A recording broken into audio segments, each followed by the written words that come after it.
All right. Welcome back to Rockford Reading Daily. This is episode 34. We are currently reading Citizens, Cops, and Power by Steve Herbert. We are on the introduction, and let's dive back into it. The meaning of community. Community policing, when put into practice, makes a conflation between community and neighborhood. There is an implicit presumption that urban neighbors share common problems of crime and disorder. They should therefore organize at the scale of the neighborhood and address their problems through productive relations with the police. Of course, police departments do recognize local groups that organize at larger scales, but the neighborhood scale is critical. This conflation between community and neighborhood can be considered problematic. That is because many people do not understand community as spatially bounded. Urban residents often seek community outside their neighborhood. No longer necessarily tied to locales for critical support such as employment, shopping, and childcare, urbanities establish wide network of social association, particularly if they are economically comfortable. In terms of politics, even, quote, grassroots, end quote, oriented political organizers in American cities often work consciously to extend their lines of affiliation across many-fold neighborhoods. Indeed, to recognize that urban residents, as citizens, possess political agency is to underscore their capacity to choose the communities with which they affiliate. Yet this argument can be overstated. Territorial connections remain regnant for many urban dwellers. Those who live next to one another, as Albert Hunter evocatively notes, are bound by, quote, the common fate of shared space, end quote. As Robert Sampson puts it, quote, local community remains essential as a site for the realization of common values in support of social goods, including public safety, norms of civility, and mutual trust. Efficacious.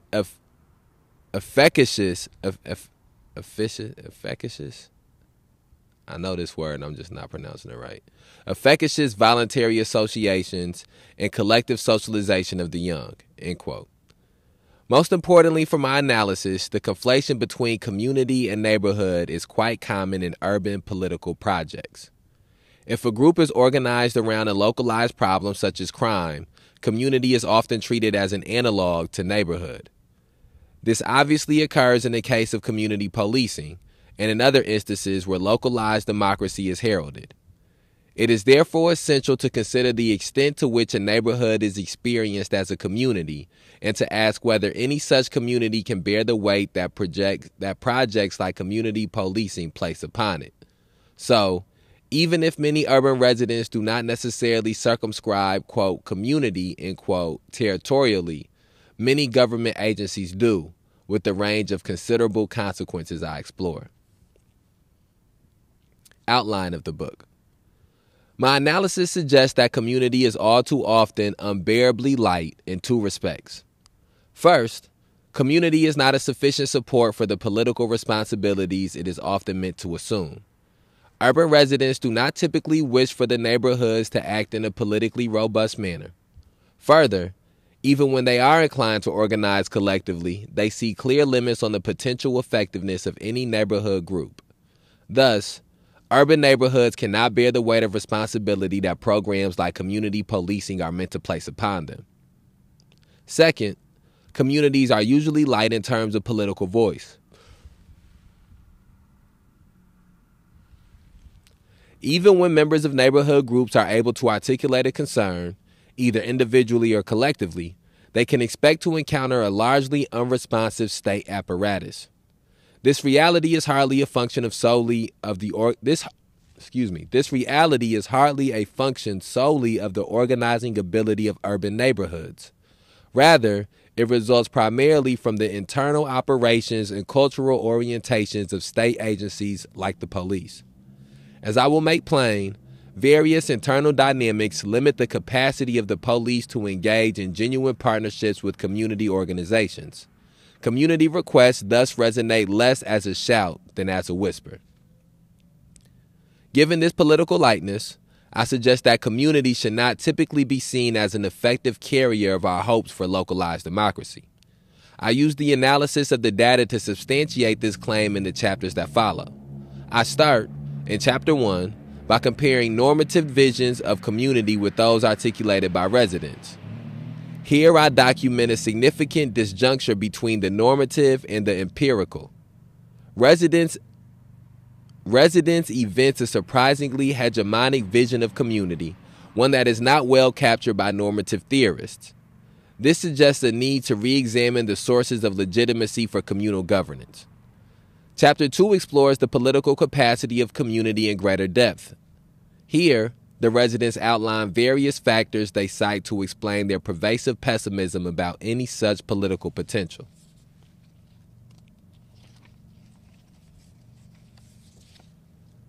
Not surprisingly, the constraints on communal efficacy fall more heavily on poorer neighborhoods. This suggests that efforts to devolve power to local communities might reinforce existing class-based differences. Chapter 3 shifts the focus from the community to the state, in particular to the police. I outline there how conflicting demands for legitimacy place the police in an awkward position vis-a-vis the citizenry, as different ideals, subservience, separation, generativity, push the police to pursue different paths to make themselves politically palatable. I show how these modes are evident in everyday actions and how they are perpetually in tension with one another. My analysis shows that the narrative of separation possesses great resonance in the police's social world and underwrites a robust resistance to community policing. I explore this further in Chapter 4, where I examine those cultural orientations and practices of the police that most potently shape their approach to the citizenry. Collectively, these dynamics lead officers to resist many of the dicta of community policing, most notably the ideal of communal efficacy. Chapter 5 examines citizen assessments of the police and a police-community interaction.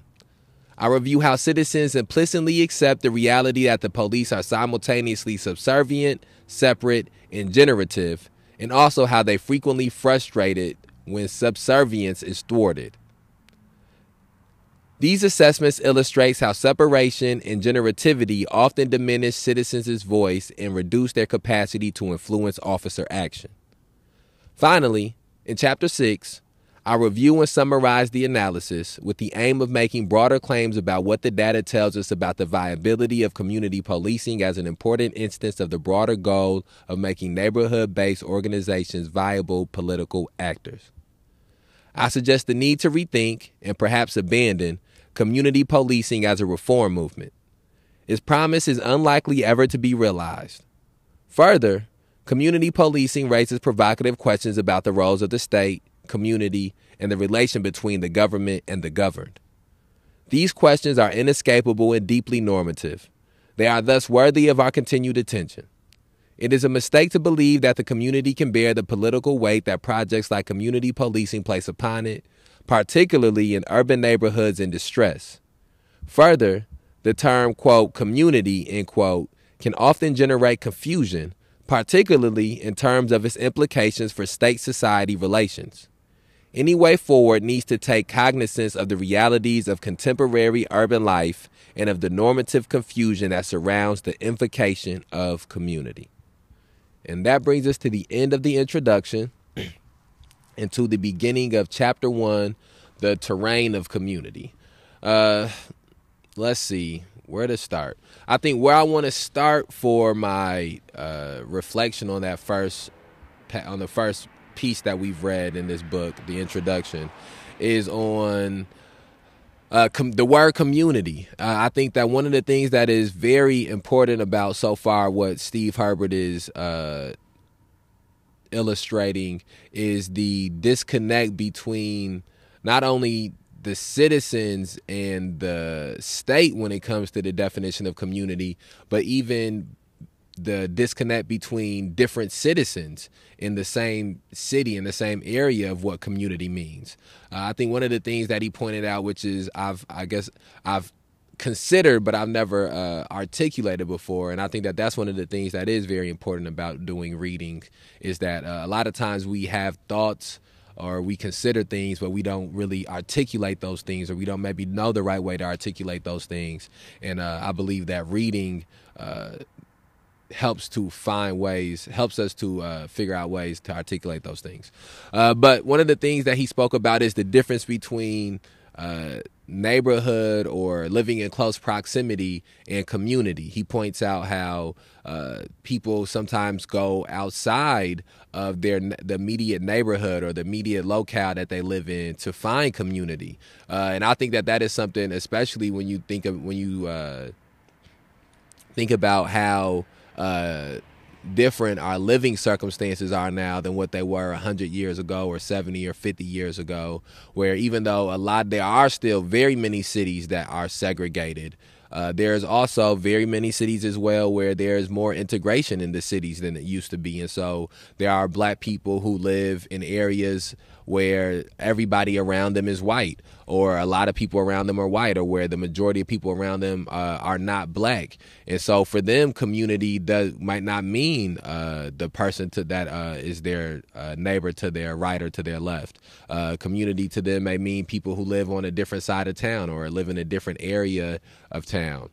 So I think that that's one of the things that's important. I think also the difference that when he speaks about how community, especially distressed communities, cannot be expected to bear the burden that is being asked of them when it comes to programs like community policing, is very poignant as well too. When we think about the fact that when we specifically the black community or working class communities or poor communities are dealing with the generational effects of police terrorism, mass incarceration, and racial injustice, are dealing with the generational effects of violent crime, the generational effects of miseducation, it is unfair to ask them to bear some type of burden in correcting these things when they have been the victim of the institutions that have perpetuated these things. And so I think a lot of times we don't put the proper emphasis on institutions that we should. We put a lot of emphasis on individuals, or emphasis on people's family or home lives or people's value system, but we don't take the time to evaluate how institutions have directly negatively impacted people's families, or negatively impacted people's value system, or negatively impacted the culture of certain communities. And then some of the other things in the chapter at the end of this passage that we just read of this, the introduction, was him explaining how the different things he's going to speak about in separate chapters. So let's dive into chapter 1, the terrain of community. So there's just different levels of involvement. And I think a strong community would be everybody knows everybody. Everybody says hello to everybody. It's kind of like a feel-good 1950-ish type of situation. And, you know, growing up, I knew everybody on my block. In fact, not just the street, the block. Excuse me. I knew everybody's kids. They knew exactly who everybody was. Everybody's family knew everybody else's family, and there was such an involvement. Everybody went to the same school. You saw the same people, the same parents at these functions. It was just really great. But that was the 60s. This is different now. Andrew, Midlands resident. I know that sounds kind of silly, but I really feel it's important for everybody to experience what a community is supposed to be about. And some people don't have any idea what it means to go say hi to your neighbor. When I was a kid, everybody knew everybody. But now with busing and logistics and working, it's different than it used to be in the old days. We don't have that same sense anymore. And I don't know how we as a city can get there. Gene, Eastside resident. How can cities, quote, get there, end quote, in Gene's words? How can they attain a situation where residents of urban neighborhoods know and appreciate one another? Is it even possible for urban families to have the experience recalled by Andrew where they know, quote, everyone else's family, end quote, in the immediate area in which they live, where there is, quote, such an involvement, end quote, with neighbors' lives? What impediments lie in the way of these ideals? And even if these impediments could be removed, should these ideals be pursued? The philosophy of community policing, one popular instance of a drive toward greater communal governance, presumes that these ideals can and should be pursued. Its legitimacy rests upon the apparently unassailable assertion as... Dang, 1 second. Oh, man, I done missed the page. Hold on 1 second. My fault, y'all. Okay. Its legitimacy rests upon the apparently unassailable assertion that urban citizens should come together to exert dominion over their neighborhoods. Security is often a collective good, and thus it should sensibly be pursued and reinforced collectively via a process that marries the formal weight of the police with the informal dynamics to particular locales. Once organized, communities should articulate a common voice to which policymakers should respond. Two normative assertions are being made here.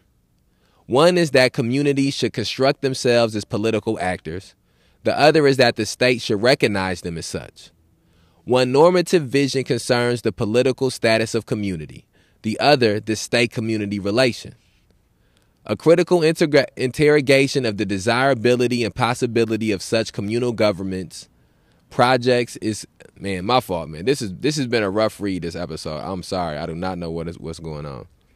A critical interrogation of the desirability and possibility of such communal governance projects as community Damn, what is happening? My fault. This shit is horrible. A critical interrogation of the desirability and possibility of such communal governance projects as community policing must necessarily step back and assess these normative visions. To evaluate community policing's possibilities and legitimacy, we must hold these often implicit assumptions up to scrutiny. In this chapter, I begin this process by assessing the various significances ascribed to the term, quote, community, end quote. When we gain analytic distance from the rosy scenario of cohesive and politically capable communities, two sets of questions assert themselves. One set involves this normative vision of community. What informs this vision? What are its assumptions, proscriptions, weaknesses?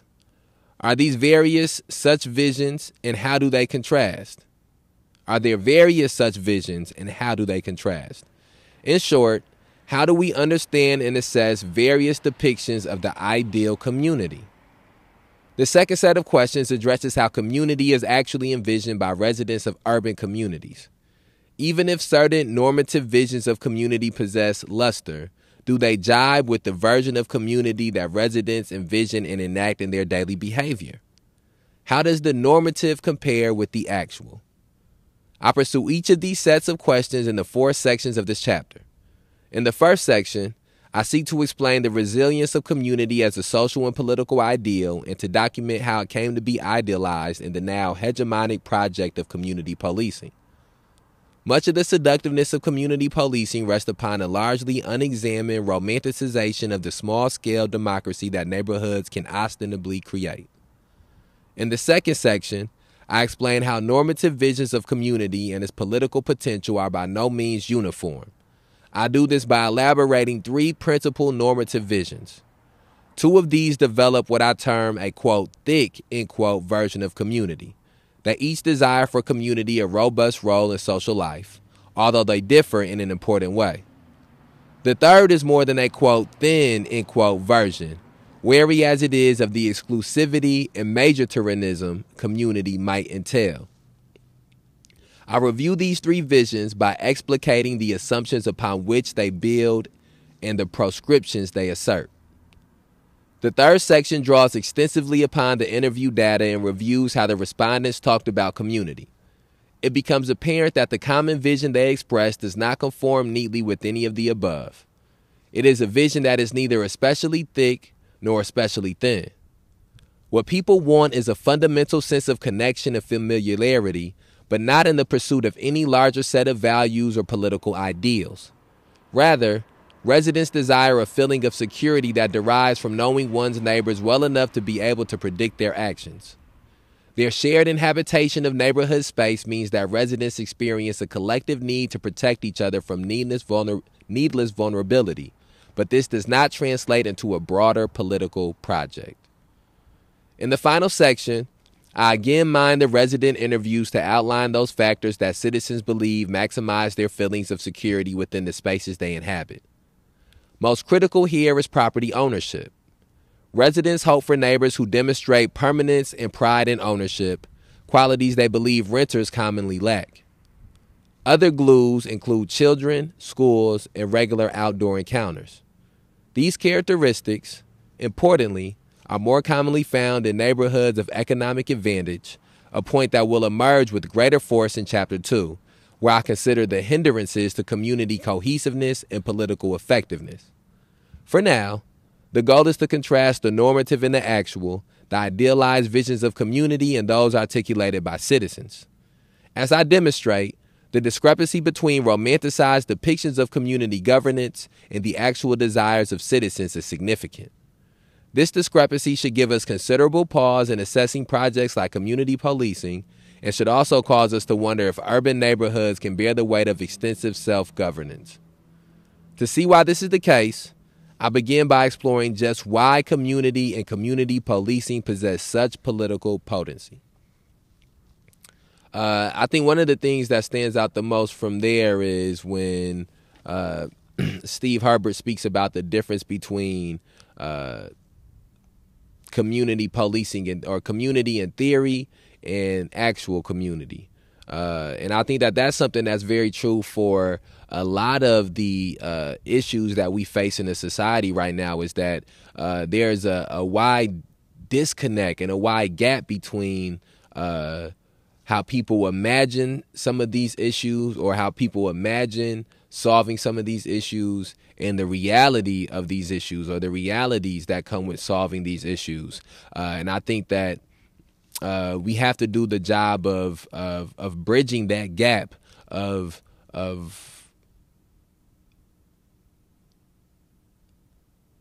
we have to do the job of bridging that gap. Here, let's continue. Why community? Why community policing? And it is easy to see why the word, quote, community, end quote, feels good. Who would not wish to live among friendly and well-wishing people whom one could trust and on whose words and deeds one could rely? For us in particular, who happen to live in ruthless times, times of competition and one-upmanship, when people around us seem to keep their cards close to their chest, and few people seem to be in any hurry to help us, when in reply to our cries for help, we hear admonitions to help ourselves, when only the banks eager to mortgage our possessions are smiling and wish to say, quote, yes, end quote, and even they only in their commercials and not their branch offices, the word, quote, community, end quote, sounds sweet. What that word evokes is everything we miss and what we lack to be secure, confident, and trusting. Zygmunt Bauman, Community, Seeking Safety in an Insecure World.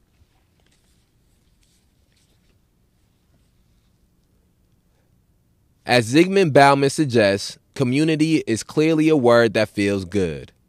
It certainly sits at the center of many normative visions of the good life.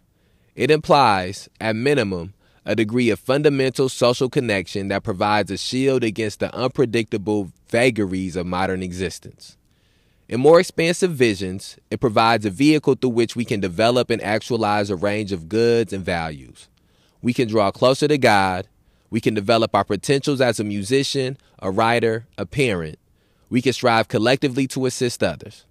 In terms of politics, community can serve as a principal means to protect an existing way of life against possible change. Alternatively, community can be a tool to try to create arrangements that more closely actualize such commonly held values as justice, equality, and fairness. Community is an elusive yet potent ideal in American social and political discourse. It is a focus of everyday concern, of sociological analysis, of efforts to revitalize politics. It is something potentially to be experienced daily as one engages others in the minutiae of daily life and the shared responsibilities of raising children, maintaining property, and tending to the disadvantaged. It can reinforce connection as it helps people to meet basic needs or to pursue common interests. It can provide senses of belonging and direction, and it can be mobilized by a neighborhood to address such collective concerns as crime, property, maintenance, and development. In its social dimension, it provides a communal grounding. In its political dimension, a collective heft for a group's interests. Both these ideals possess long-standing legitimacy.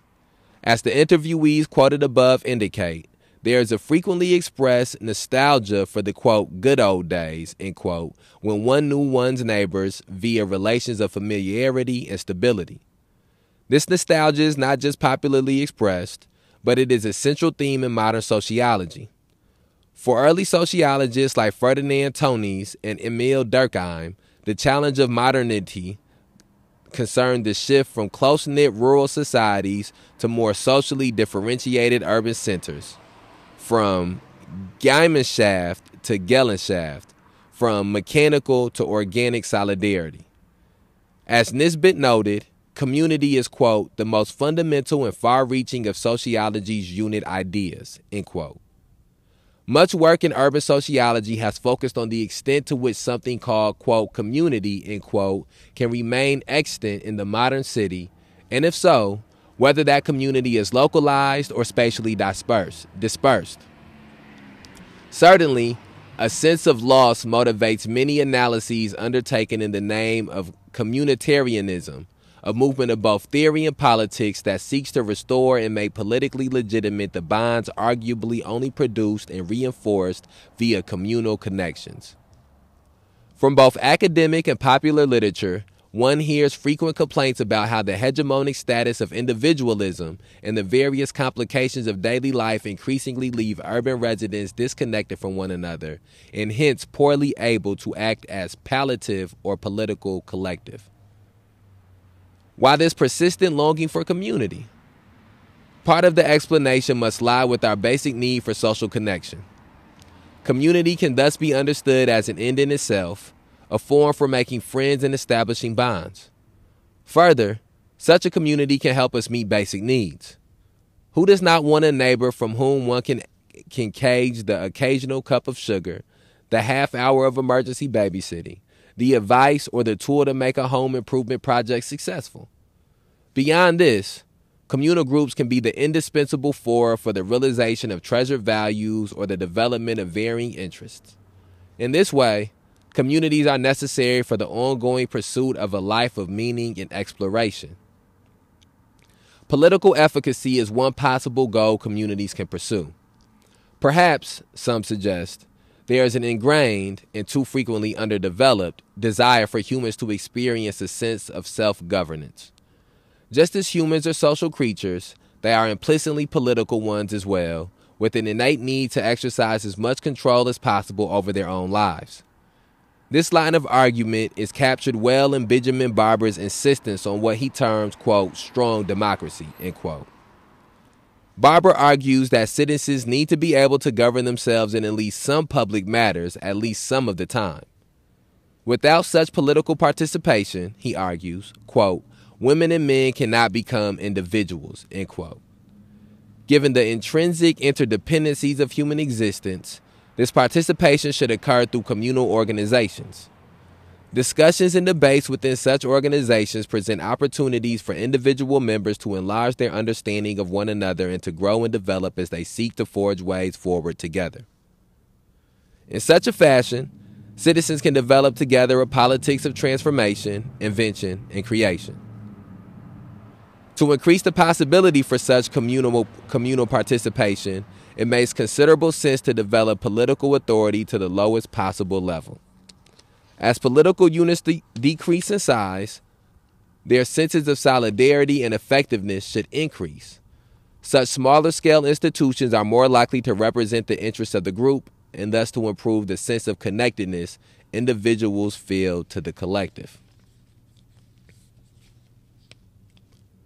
From this perspective, then, the good is best pursued through politics, namely through active citizenship in a virtuous, localized community. Jeffrey Berry summarizes this ideal well. Quote, to the most degree feasible, we should engage in face-to-face democracy, working with our neighbors to govern ourselves rather than relying on elected representatives to make decisions on our behalf. Face-to-face participation will make us better citizens by educating us about our communities and teaching us to be tolerant and cooperative. End quote. Such an ideal of collective efficacy is regnant across the political spectrum. Leftists, moderates, and conservatives all embrace local groups as a key to political regeneration, as central to any strategy of more overarching change. For a range of political goods, in a range of places, small-scale collectives are seen as a viable, if not indispensable, means for ensuring that citizens are able to advance and protect their interests vis-a-vis larger social forces that might otherwise swamp them. And then we'll come to a stopping point there and do some reflecting. I want to see how deep we are in this episode. 30 minutes in. Okay, so we'll stop and do some reflecting here, and then the next episode we will pick up. We're still on chapter 1. I think from totality of everything that I've read from the book, not just this passage that we read in chapter 1, but everything together, this is the most that I've ever dived into the concept of community. It's the most that I've ever had to consider different aspects of the term community. And I think that that's something that's important, because the term community policing is something that's sort of been added to the lexicon as of reformist. And so I think that an important aspect of understanding community policing is understanding community. I also think, based on the last book we read, which was Race Matters, Cornel West took a lot of time out to speak about community and speak about the implications that culture had on community, to speak about the implications that politics and economics had on community. And so I think it's appropriate that we're now going through and reading a book which is diving deeper onto the idea of community, or the ideals or the philosophy of community. Apart from that, I think one of the other things that stands out to me is the good old days, this concept of the good old days that they keep speaking about, or that multiple people spoke about, that were interviewed by Steve Herbert for this book. A time when they knew their neighbors better, a time when they knew the people that they lived close to better. And that is a time that was before, or not before, but that is, when you go back, it's a time when cities were less dense, I think is the word I'm looking for, or when less people lived on top of each other in cities, when they spoke about, it was more rural areas that existed. And I think one of the things that has also come along with that, this lack of feeling of community, is that when you speak about the creation of the suburbs, when you speak about redlining, when you speak about, it's a wonderful book called The Color of Law, which really points out a lot about the de facto segregation and de jure segregation. But those things had a lot to do with that. The lack of care that went into some of these neighborhoods or some of these areas by the government forces also has something to do with that lack of community feeling going away. There's a lot of institutional and political forces that had direct impacts on this lack of community being there, this lack of community feeling being there. I think another thing that can't be underestimated in the lack of community feeling is mass incarceration. The ushering of people of generations of primarily younger people, 20s and 30s, in and out of prisons has led to that lack of community feeling as well. The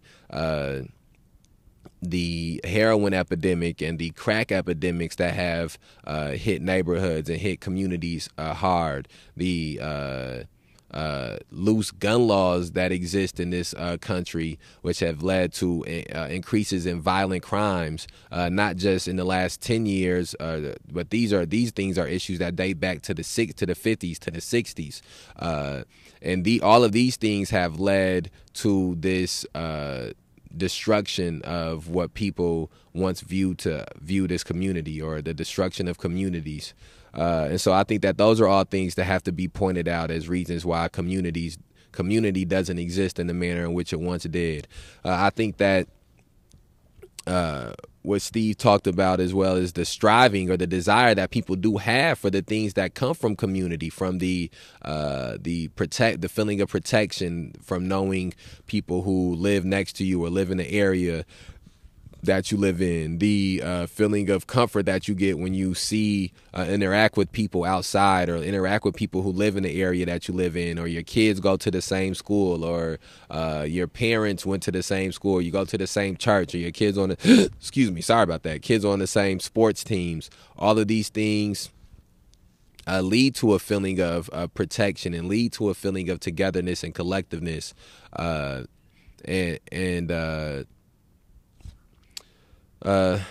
so let's end this episode. In the episode there, we're gonna stop reading here. We'll pick up on the next episode at this spot. I want to ask people to please share this on whatever platform you're listening to it on. Please go back and listen to previous episodes of Rockford Reading Daily if you've missed any, and like us on Facebook, follow us on Twitter, follow us on Instagram, subscribe to us on YouTube, follow us on TikTok.